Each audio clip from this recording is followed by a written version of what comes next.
Hello Crafter. So today we are going to be working on a draft excluder. Let's put it this way, the British weather isn't the warmest at the best of times.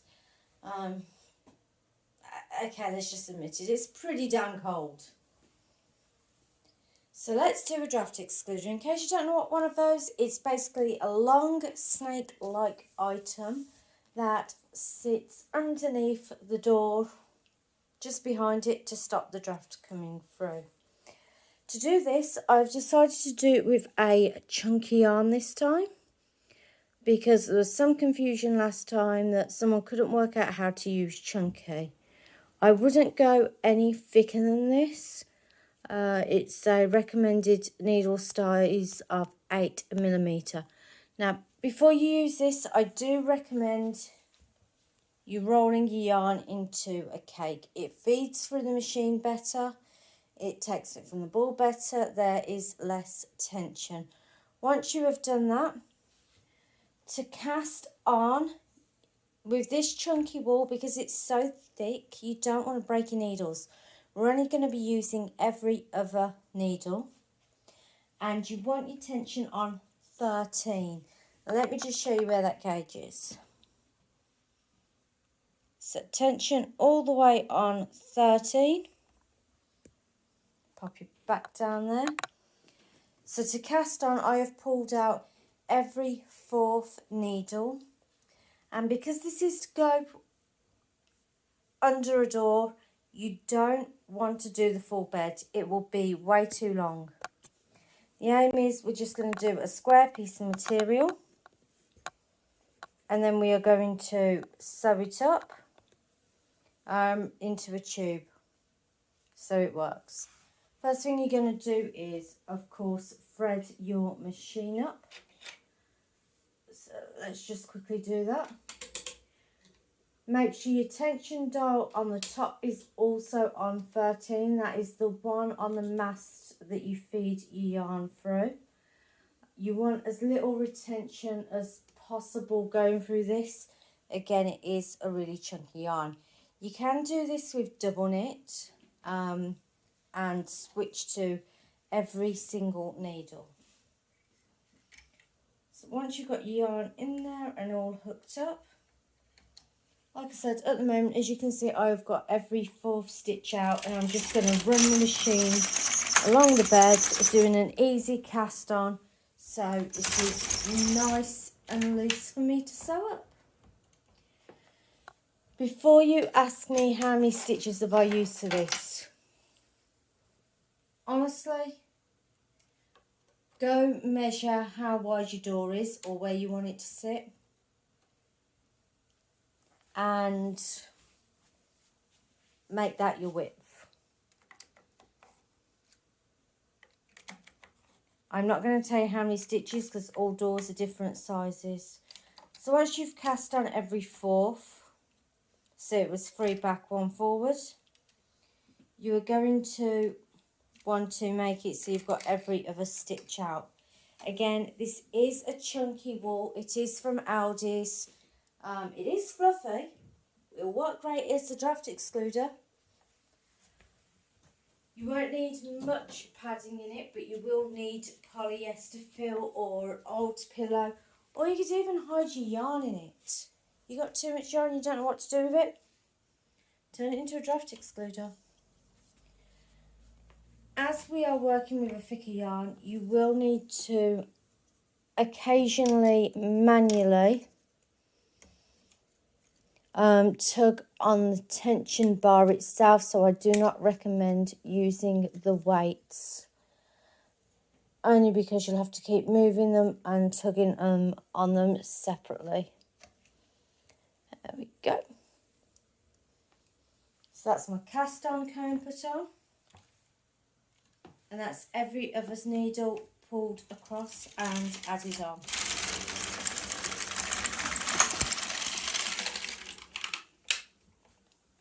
And we're just going to run that back and forth a few times so we've got enough to make a tube.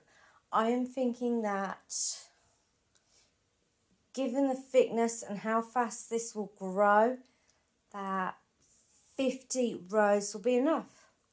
So I'll catch you in 50 rows. I'll let you know if I change my mind. I haven't made one of these yet. Catch you in a minute, guys.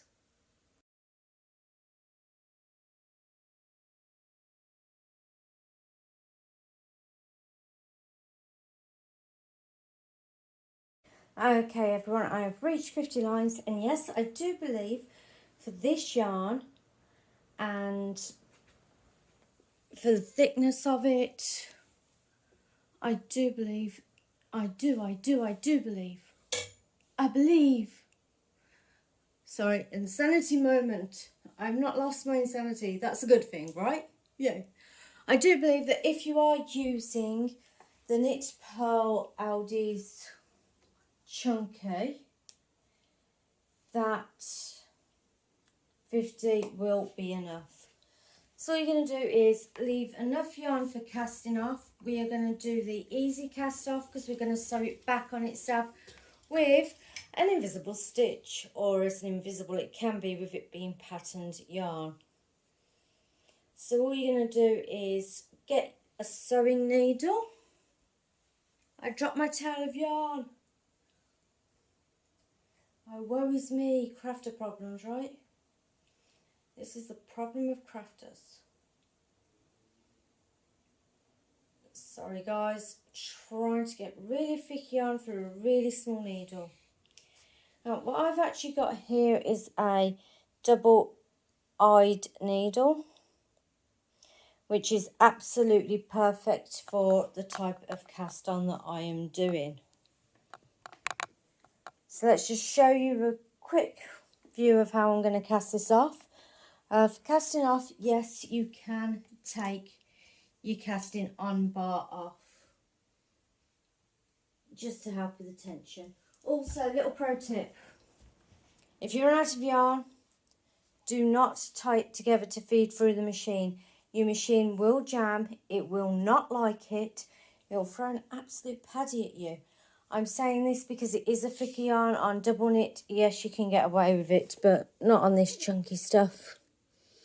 So with this eye needle, all I have to do is literally pull it forward and pull it off. If you are using a normal needle, all you have to do is grab your stitch and lift it off. Sorry, it's harder to do it the normal way with a double-eyed needle, but you get the idea. So let's just cast this off and I will get back to you.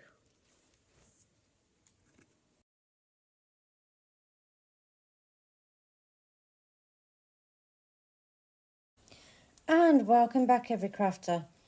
So once you've taken it off the machine, you should have a long, flat piece of material.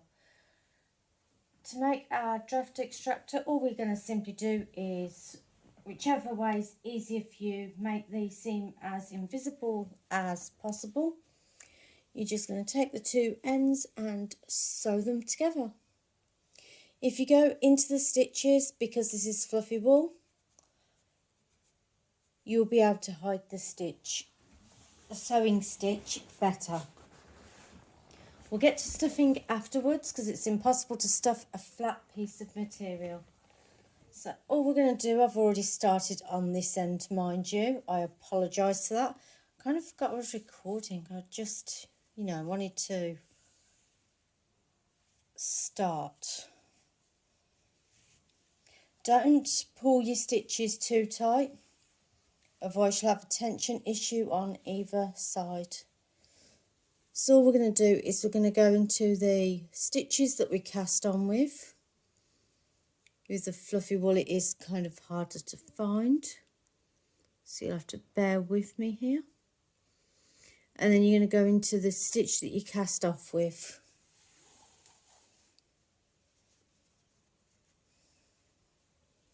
And you're going to do that all the way across. So you're going to pick up one up here and one up down here.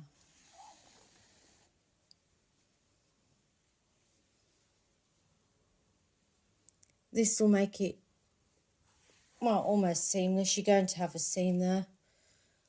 This is the curse you get for not wanting a circular knitting machine to start off with. If you've got a circular knitting machine, I wouldn't recommend putting this fluffy yarn through it. You'll probably jam it up just because it's too thick for it. But hey, we got fluffy yarn because it was on sale on Aldi's. And then what do you do with it? You crochet with it. You need an 8 size crochet hook and the holes are too thick. You knit with it by hand, just sitting there forever. You want an easier option. So yeah, we're just going to do that all the way across, where you pick up the stitch that you cast on with, the loop, and the stitch that you cast off with. Because we didn't do a full cast off, we just put them on a bit of string. They're easier to find. And I'm actually back stitching through them. So let's do that and we'll get to the other side, guys. Okay, every crafter, once that is sewn up, that was the hard bit. Here's the easy bit. You're just going to put a running stitch through this so you can tie it up and knot it off. And by a running stitch, I literally mean you're just going to go in and out of the ends. You can, if you want to, reattach stitches onto it with circular needles and do a proper decrease. But I have a feeling this might look more effective. I say might because, again, I haven't made this yet. You'll actually would have seen the finished product before me.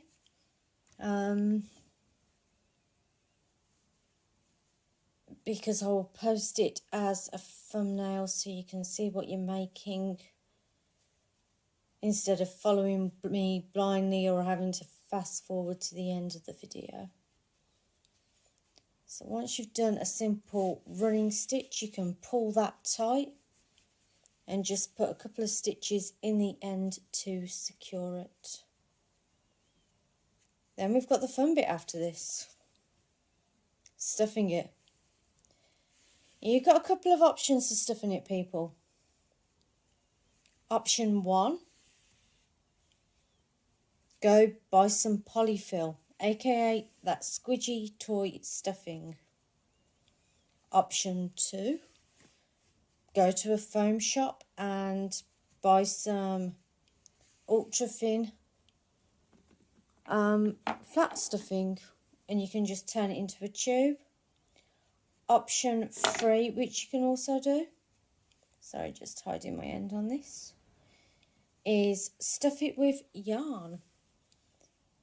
The downside with that is the draft could send it black and a little bit on the musty side, which can be a nightmare. But if you're using the yarn constantly and you've got a constant rotation of yarn, it will work. You can make it work. All your options are there for this. For me though, I'm using an old pet bed. Oh, did I also mention you can use stuffing out of a pillow? So you're not exactly stuck for options. What I'm going to do is I'm going to turn this inside out because what I'm using is actually a roll. So I'm going to roll this into a tight roll and put this over it just like a sock. So let's just turn that inside out so I can put it on like a quilt cover. Now this is going to be extremely tight for me. Please excuse me while I fast forward this up so you can watch me struggle at speed and then you'll get to see the finished product.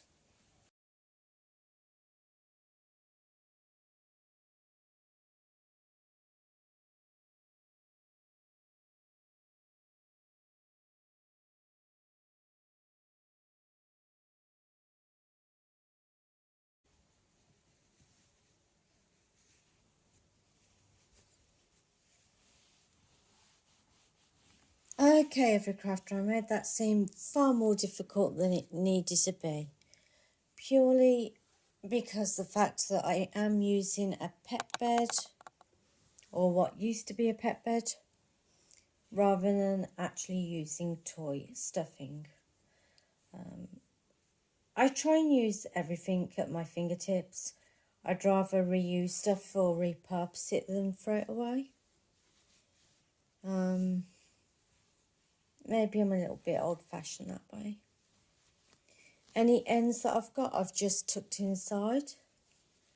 And I'm just going to sew this up like I did the other end, which is a running stitch. Now, you don't have to sew this up like this. You could quite happily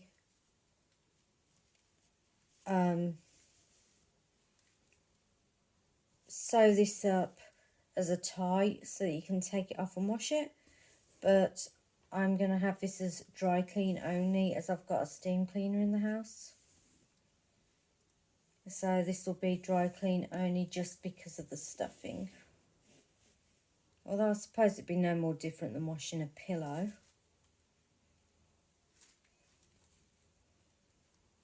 So let's just get this sewn up.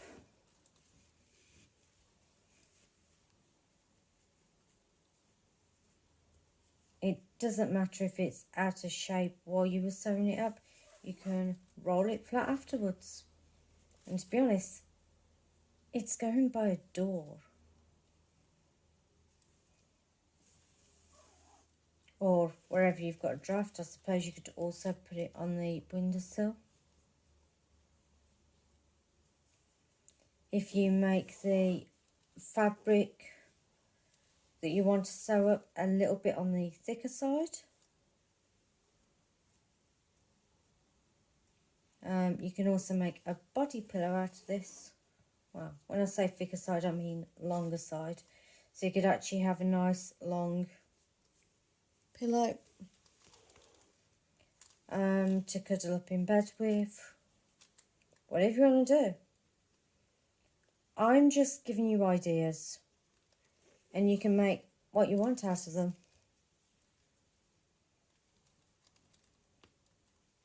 Let's just sew that up.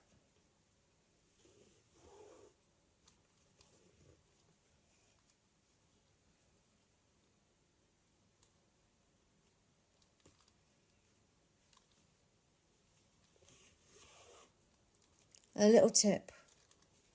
When you're working on a draft excluder, no one's actually going to see the ends of it.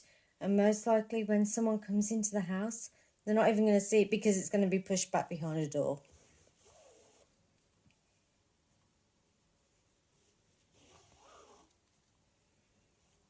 Don't forget to hide your ends in.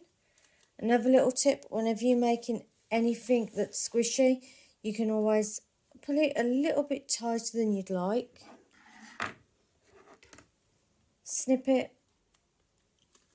And then just pull the fabric away from where you've cut it. And that's your end hidden. Just roll that into shape.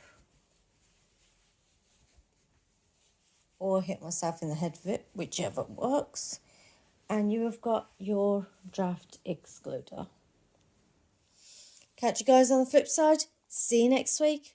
Love you as always, and thank you for your support.